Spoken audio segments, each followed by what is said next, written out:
Hello student, how are you. आप कैसे हैं। तो जैसा कि आज मैं आप लोगों के बीच बहुत ही अच्छा टॉपिक मैं लेके आया हूं। जैसा कि इसके पहले मैं कुछ टॉपिक बता के बताया, तो जैसा कि आज जो मेरे टॉपिक है प्रकाश प्रावर्तन का ही है, जो कि जहां से मैं इंड किया था उसके आगे मैं आप लोग को फिर से वीडियो में मैं आप लोग को बताऊंगा। तो जैसा कि चलिए आज आप लोग को मैं बहुत ही अच्छे टॉपिक के साथ आप लोग को बताऊंगा। और सबसे पहले मेरा एक ही आग्रह रहेगा कि अगर मेरी ये जो वीडियो और जो मेरा पढ़ाई है जो हम पढ़ा रहे हैं आप लोग को, अगर आपको अच्छा लगे, अगर आपको बहुत ही अच्छा लगे तो मुझे प्लीज प्लीज आप लोग सपोर्ट कीजिए और ज्यादा से ज्यादा मेरे वीडियो को अंत तक देखिए। और कहीं भी आपको दिक्कत आए तो आप तुरंत कमेंट सेक्शन में आप कमेंट करके हमसे बात करें। और जैसा कि मैं आप लोग के लिए ही इस चैनल पे के माध्यम से आप लोग के क्वेश्चन आते हैं बीएससी बोर्ड में, उसके बारे में मैं आप लोग को बेहतर जानकारी देने के लिए भी मैं इस चैनल पे मैं आया हूँ। और मैं सब्जेक्ट बाय सब्जेक्ट में आप लोग को बहुत ही अच्छे तरीके से मैं कवर करवाऊंगा। जैसा कि अभी मैं आप लोग को फिजिक्स का क्लास कवर करवा रहा हूँ, इसके पहले मैं फिर आप लोग को स्टार्ट करूंगा मैथ का क्लास। तो इस तरह से मेरे चैनल को ज्यादा से ज्यादा प्यार कीजिए, ज्यादा से ज्यादा लाइक कीजिए और जितना ज्यादा हो सके तो प्लीज प्लीज शेयर कीजिए और मेरे वीडियो को अंत तक देखिए। तो चलिए दोस्तों, आज मैं लेके चलता हूँ आप लोगों के बीच की मैं आज बहुत ही अच्छा टॉपिक लेके आपके बीच आया हूँ। जैसा कि आप देख रहे होंगे कि किस तरह से यहाँ पे वीडियो है, जैसे प्रकाश परावर्तन के बारे में बोर्ड पे मैंने लिखा हूँ। तो मैं अच्छे से डिस्क्राइब करूंगा और अच्छे तरीके से मैं आप लोग के बीच बताऊंगा। तो यहाँ पर आप लोग देखिए कि किस तरह से आप लोगों के बीच में रखता रहा है कि समतल दर्पण के बारे में मैं यहाँ पे बात कर रहा था। तो परावर्तन के बारे में मैंने बताया कि इसके पहले आभासी प्रतिबिंब क्या होता है, वास्तविक प्रतिबिंब क्या होता है, उसके बारे में मैंने आप लोग से डिस्कस किया था। तो आज मैं जो डिस्कस करने वाला हूँ आप लोग को बताने वाला हूँ कि प्रकाश परावर्तन के जो समतल दर्पण होते हैं, समतल दर्पण द्वारा जो प्रतिबिंब बनती है उसका क्या विशेषता है, जो हम इंग्लिश में कह सकते हैं उसके बारे में एडवांटेज क्या है उसका। तो वो मैं आप लोग को पॉइंट बाय पॉइंट करके आप लोग को मैं बताऊंगा कि उसकी विशेषता क्या है और क्वेश्चन में पूछा जाता है उसको हम किस तरह से आंसर करेंगे। तो उसके बारे में मैं आप लोग को सीधा यहाँ पर आपको दिख रहा होगा कि समतल दर्पण द्वारा बने प्रतिबिंब की विशेषता। पहला मैंने लिखा है कि प्रतिबिंब दर्पण के पीछे बनता है। तो पहला पॉइंट जो मेरा है कि जो समतल दर्पण होती है उसमें क्या होता है कि प्रतिबिंब का जो दर्पण के जो प्रतिबिंब जो इमेज हम कहते हैं इंग्लिश में कि इमेज जो मेरी बनती है वो दर्पण के जस्ट पीछे बनता है। तो पहला मेरा एडवांटेज हो गया कि प्रतिबिंब दर्पण के पीछे बनता है। दूसरा मेरा एडवांटेज है कि प्रतिबिंब का आकार वस्तु के आकार के बराबर होता है। कहने का अर्थ है कि अगर मेरी दर्पण के सामने जितना हाइट का मैंने वस्तु रखा और उसके जो दर्पण पर प्रतिबिंब बनेंगे सेम हाइट का मेरा वहां पे प्रतिबिंब बनाने का काम करता है, वो समतल दर्पण करता है। तीसरा पॉइंट मेरा है कि प्रतिबिंब वस्तु की अपेक्षा सीधा बनता है। तो समतल दर्पण में जो इमेज मेरा बनता है, जो प्रतिबिंब बनता है, वो जो वस्तु का अपेक्षा मतलब जो वस्तु वहां पर हम दर्पण के सामने रखते हैं तो जिस तरह से सीधा मैंने रखा उसी तरह से दर्पण पे इमेज बनाने का काम करता है। तो वो है दर्पण समतल दर्पण है। फिर है चौथा पॉइंट मेरा कि प्रतिबिंब पार्श्विक रूप से उल्टा होता है। और कहने का अर्थ है यहाँ पे पार्श्विक रूप से, तो जो हम देखते हैं दर्पण में, जैसा कि हम लोग चेहरा को देखने के लिए दर्पण का यूज करते हैं, तो उसमें क्या होता है कि मेरा फेस पार्श्विक रूप से वो उल्टा दिखता है। तो वही यहाँ पे लिखा हुआ है कि प्रतिबिंब जो है वास्तव पार्श्विक रूप से उल्टा होता है और समतल दर्पण में जो प्रतिबिंब बनती है वो आभासी होता है, जिसे हम कह सकते हैं कि उसे हम पर्दे पर या कोई रूप में उसे उतार नहीं सकते हैं। तो ये जो समतल दर्पण में प्रतिबिंब बनता है वो आभासी प्रतिबिंब बनता है। छठा मेरा जो पॉइंट है एडवांटेज का, वो है प्रतिबिंब दर्पण से उतना ही पीछे बनता है जितना वस्तु दर्पण से आगे रहता है। कहने का अर्थ है कि आईने में हम जितना आगे वस्तु को रखेंगे उतना ही पीछे उसका प्रतिबिंब बनाने का काम करता है। वो दर्पण है हमारा समतल दर्पण। तो समतल दर्पण की ये मेरा 6 पॉइंट है जो कि ये समतल दर्पण की विशेषता बतलाने का काम करता है। और इसका जो अगर क्वेश्चन की बात करें कि किस तरह से क्वेश्चन आता है, कैसे उसको हम याद करेंगे, तो अगर आप लोग को अगर क्वेश्चन में दिखेगा कि सीधा समतल दर्पण का जो प्रतिबिंब बनता है उसकी विशेषता क्या होती है उसके बारे में बताएं, तो इसके लिए हम ये मेरा 6 पॉइंट बहुत ही जरूरी याद रहनी चाहिए।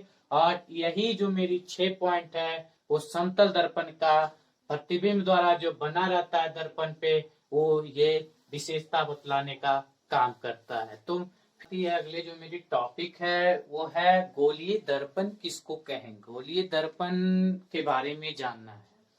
जैसे इसके पहले मैं दर्पण के बारे में पढ़ रहा, तो दर्पण के बारे में पहले मैंने बताया कि समतल दर्पण के बारे में, समतल दर्पण किस तरह से होती है और उसका किस तरह से कैसे भाग कलेक्ट किया जाता है, किस तरह से उसमें परावर्तन होने का काम होता है। तो इस चीज के बारे में मैंने आप लोग से डिस्कस किया। अब यहाँ पे बात आती है कि गोलीय दर्पण किसको कहेंगे और गोलीय दर्पण में किस तरह से उसका प्रतिबिंब बनेगा, किस तरह से उसमें ये सब किस तरह से, जैसे हम समतल दर्पण में पढ़े कि क्या क्या उसमें होता है, तो उसके बारे में। तो यहाँ पे बात आती है कि गोलीय दर्पण हम किसको कहेंगे और गोलीय दर्पण में कौन कौन से दर्पण आती है उसके बारे में मैं आप लोग से डिस्कस करूंगा कि किस तरह से कैसे उसको हम परिभाषित करते हैं। तो जैसा कि आपको यहाँ पर बोर्ड पर मैंने आप लोग बहुत ही अच्छे तरीके से परिभाषा के रूप में मैंने लिखा है। अगर कहीं आपको दिक्कत हो तो आप तुरंत नोट भी कर लीजिए, जिससे कि आपको ये सुविधा हो जाए कि पढ़ें तो समझ में आए कि हाँ कहीं भी अगर हम भूल रहे हैं तो एक बार हम देखने से फिर से वो रिकॉल हो जाए, याद हो जाए। तो इस तरह से कोई भी अगर मेरे स्टूडेंट हैं तो आप लोग से मेरी यही आग्रह रहेगी कि आप जितने भी मैंने फिजिक्स का क्लास दिए हैं इस वीडियो पे, इस चैनल पे, तो आप लोग कहें आप चैनल पे जाके मेरे प्लेलिस्ट में जाके आप शुरू से मेरा वीडियो देख सकते हैं और समझ सकते हैं, ना कि बीच से आ जाने के बाद आप लोग को खुद नहीं समझ में आएगा कि क्या पढ़ा रहे हैं क्या नहीं पढ़ा रहे हैं, तो समझ में नहीं आएगा। और ये मैं ये बीएससी बोर्ड का जो कि अगले बार के लिए मैं ये तैयारी में करवा रहा हूँ और मेरी एक मोटिव है कि आप लोग को मैं ज्यादा से ज्यादा अच्छे तरीके से मैं तैयार कर दूं कि आपको साइंस में कोई दिक्कत ना हो। तो उसके लिए मैं अभी तो फिजिक्स का क्लास ले रहा हूँ, फिर मैं कुछ जब ये मेरा टॉपिक खत्म हो जाएगा तो मैं केमिस्ट्री और बायो तीनों का मैं आप लोग के बीच क्लास ले सकता हूँ और मैं आप लोग को क्वेश्चन बता सकता हूँ कि किस तरह से बोर्ड में क्वेश्चन आती है, कैसे आती है और उस जगह पे कैसे बनाया जाता है। तो इस चीज के भी बारे में मैं आप लोग को बहुत ही अच्छे तरीके से बताऊंगा। तो सबसे पहले मैं इस सब बात पे चर्चा पे ज्यादा तो ध्यान नहीं दूंगा, तो मैं सीधे आप लोग को टॉपिक बताऊंगा कि क्या कैसे किस टॉपिक को किस तरह से डिस्क्राइब करेंगे। तो चलिए, मेरे पास एक जो मेरी टॉपिक आप लोग को दिख रहा होगा बोर्ड पे कि गोलीय दर्पण किसको कहते हैं, उसके बारे में मैं आप लोग को बताऊंगा। तो मेरी अगर वीडियो अच्छे लगे तो प्लीज प्लीज लाइक करें, शेयर करें और सब्सक्राइब को ज्यादा से ज्यादा शेयर करें। मेरी यही आप लोग से ख्वाहिश है, गुजारिश है। तो मैं लेके चलता हूँ अगले जो मेरी टॉपिक है उसके बारे में। तो यहाँ पे है गोलीय दर्पण के बारे में। गोलीय दर्पण को सबसे पहले हम किस तरह से डिस्क्राइब करेंगे, किस तरह से उसे परिभाषित करने का काम करेंगे। तो गोलीय दर्पण उस दर्पण को कहते हैं जिसकी परावर्तक सतह किसी खोखले गोले का भाग हो। कहने का अर्थ कर रहा है यहाँ पे कि अगर गोले जो मेरा ये जो गोला होता है वो गोला का क्या है कि एक परावर्तक सतह का भाग है। भाग कहने का मतलब कि अगर इसको हम बीच बीच से अगर डिवाइड करने का काम करते हैं तो ये मेरा क्या होता है कि दो रूप में बन जाता है। दो ये एक इस तरह से बन जाती है और एक इस तरह से बन जाती है। तो दोनों को अलग करेंगे तब। तो वही आज आप लोग को वहां पे बताऊंगा कि जब ये गोलीय दर्पण किस तरह से कैसे वो जब उसको हम एक परावर्तक सतह में किसी को बांटने का काम करेंगे तो फिर वो किस किस दर्पण में चेंज होगा। तो यहाँ पर मैंने बस आप लोग को बताया कि गोलीय दर्पण सबसे पहले परिभाषित किसको करेंगे, कैसे करेंगे। तो यहाँ पर गोलीय दर्पण उस दर्पण को कहते हैं जिसकी परावर्तक सतह किसी खोखले गोले का एक भाग होता है। खोखले गोले का कहने का अर्थ है कि वो किस तरह से होना चाहिए, वो आर पार खोखला की तरह होना चाहिए और उसको जब एक भाग करते हैं तो जिसका परावर्तक सतह होता है उसी को हम गोलीय दर्पण कहते हैं। अब गोलीय दर्पण को जब हम भाग में खंडित करेंगे तो कौन कौन से दर्पण बनेगा। तो जैसा कि आप लोग को यहाँ पे फिगर दिख रहा होगा कि यहाँ पर मैंने एक दर्पण का नाम यहाँ पे लिखा है अवतल दर्पण। जब इसको ये जब डिवाइड किए, जब उसको एक भाग में लाए तो एक मेरा बना दर्पण अवतल दर्पण और दूसरा मेरा जो दर्पण बना वो उत्तल दर्पण। तो हम उत्तल दर्पण कैसे समझेंगे और अवतल दर्पण कैसे समझेंगे। अगर दर्पण का जो परावर्तक सतह का बाहरी भाग जो खोखले जो मेरा रहेगा उसका जो बाहरी भाग अगर कलय किया हो तो उसको हम कहेंगे अवतल दर्पण और उत्तल दर्पण हम उसको कहेंगे जिसका भीतरी भाग कलय किया रहे और बाहरी भाग परावर्तक का काम करे, परावर्तन की काम करे, उसे हम उत्तल दर्पण कहते हैं। जैसा कि आपको फिगर में सटीक और सही दिख रहा होगा कि किस तरह से अवतल दर्पण और उत्तल दर्पण बनता है। फिगर यहाँ पर मैंने कुछ एक डिस्क्राइब किया है कि एफ सी पी और बी ए। तो यहाँ पर मैंने आप लोग को जो मेरा दर्पण है तो ये सबसे पहले मैं बता दिया, यहाँ पर फिगर भी बना दिया है कि एफ क्या होता है, सी क्या होता है। तो यहाँ ए जो मेरा है एक ये जो मैंने दर्शाया, ये दर्शाया कि जो मेरा दर्पण है दर्पण का स्टार्टिंग पॉइंट और दर्पण का एंड पॉइंट दोनों को ए और बी से मैंने दर्शाया। और ये मेरा ये जो रेखा है हॉरिजेंटल रेखा जिसको हम कहते हैं क्षैतिज रेखा, इसको हम यहाँ पर जो मैं बात कर रहा था कि ये जो मैंने दर्पण के आगे में ए बी पी ये सब लिखा था तो उसके बारे में मैं आप लोग को बता रहा था कि ये क्यों दिए, पी क्यों लिखे, बी क्यों लिखे। तो जैसा कि दर्पण में मैं यहाँ पे ये जो बात किया यहाँ पे दर्पण पे जैसे हम पढ़ रहे थे समतल दर्पण में जो फोकस बनती है, जो फोकस की बात कर रहे थे कि किस तरह से फोकस बनने का काम करती है। तो ये मेरा अगर कहा जाए तो ये मेरा दर्पण हुआ और ये जो बाहर का जो ये इस तरह से कलय किया इसको हम बोलते हैं कलय किया हुआ भाग कहते हैं, कलय किया हुआ। और ये जो मेरा ये जो हॉरिजेंटल प्लेन है, हॉरिजेंटल प्लेन को ये हम बोलते हैं, ये मुख्य अक्ष बोलते हैं कि ये जो मेरा दर्पण है दर्पण का जो मुख्य अक्ष होता है वो मैं यहाँ पे ड्रॉ किया। और ये जो मेरा पॉइंट जो मिला ये दर्पण का इसको हम पी बोलते हैं। पी कहने का अर्थ है पोल, पोल मीन्स ध्रुव होता है। जब ये कोई भी इस तरह से दर्पण पे अगर वस्तु का प्रतिबिंब पड़ती है तो वो किस तरह से बनती है, उसका फोकस जो बनने का काम करती है तो ये जो यफ लिखे ये फोकस का ही यफ पॉइंट दिए हैं। और ये जो मेरा हुआ कि ये जो है वक्रता केंद्र, दर्पण का जो वक्रता केंद्र होगा उसको हम सी पॉइंट से डिनोट करने का काम किए हैं। सेम उसी तरह से उत्तल दर्पण में भी मैंने काम किया। तो यहाँ पर गोलीय दर्पण के बारे में अच्छी तरह से मैं आप लोग को डिस्क्राइब करके बता दिया कि किस तरह से गोलीय दर्पण को परिभाषित करेंगे, और वो जब एक भाग बनेगा तो कौन कौन से दर्पण में चेंज होगा, तो एक अवतल दर्पण बनेगी और एक उत्तल दर्पण बनने का काम करेगी। तो फिर मैं अगले इसके बारे में जो मैंने CPAB का ये जो बताया इसका क्या काम है उसके बारे में मैं आप लोग को बताऊंगा। आज यहीं तक आप लोग के बीच में ये पॉइंट को एंड करता हूँ, समाप्त करता हूँ ये क्लास को।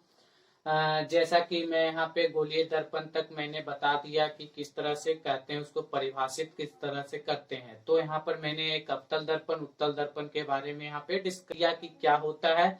मैं उसको अगले जो मेरी नेक्स्ट वीडियो आएगी वो उसमें उसको अच्छे तरीके से डिस्क्राइब करके मैंने आप लोग के बीच बताऊंगा। और ये जो बोले पी क्या होता है, यफ क्या होता है, किस तरह से कैसे दर्शाया जाता है, तो उसके बारे में मैं आप लोग से बहुत ही अच्छे तरीके से डिस्कस करूंगा।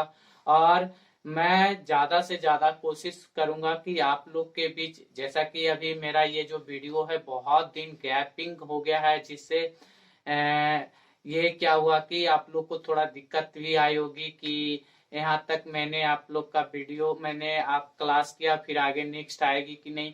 तो नहीं, ऐसा नहीं सोचना है। मैं आप लोग के बीच में लाता रहूंगा वीडियो, और जितना जितना ज्यादा हो सके तो मुझे जरूर सपोर्ट कीजिए। और मैं ये भी कहता हूँ कि जहां भी आपको कहीं भी मेरी बात समझ में ना आई तो आप प्लीज मुझसे पूछ सकते हैं कि ये किस तरह से है। और मैं अभी तो आप लोग को बस एक हिंदी के ही वर्जन में मैं ला रहा हूँ, और मैं इंग्लिश वर्जन में भी जो कि हमारे CBSE के भी जो 10th के छात्र हैं उसके लिए भी मैं आप लोग के बीच लाऊंगा वीडियो।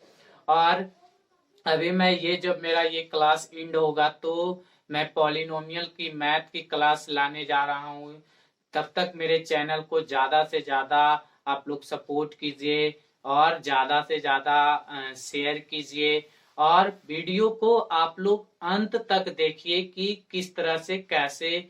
अगर कहीं आपको कोई त्रुटि लगे तो आप मुझे कमेंट करके बता सकते हैं, और कि सर यहाँ पे ऐसे है ये है, तो मैं आपके बीच और अच्छे तरीके से लाने का काम करूंगा। और तब तक मेरे चैनल पे ढेर सारा प्यार देते रहिएगा, सपोर्ट करते रहिएगा, और मैं आपके लिए हर हमेशा हाजिर रहूंगा। तो आप लोग को मैं बहुत बहुत धन्यवाद देना चाहता हूँ। और मैं ये जो मेरा आज शायद आज जो ये वीडियो है आज 27 तारीख हो गई है, और ये जो साल जो है साल मेरे बीतने वाले हैं, अब ये एंड होगा और न्यू ईयर का शुरुआत होगा। तो मैं उस दिन भी आप लोग के बीच हो सकता है तो लाइव होके मैं आप लोग को बहुत जितने भी मेरे दोस्त जुड़े हुए हैं, जितने भी मेरे स्टूडेंट जुड़े हुए हैं, आप लोग को तहे दिल से शुक्रिया करूंगा। और जितना से जितना आप लोग मुझे प्यार दीजिएगा उतना ज्यादा मैं आप लोग के बीच रहूंगा। और तब तक मेरे इस चैनल पे वीडियो को देखते रहिए। Thank you.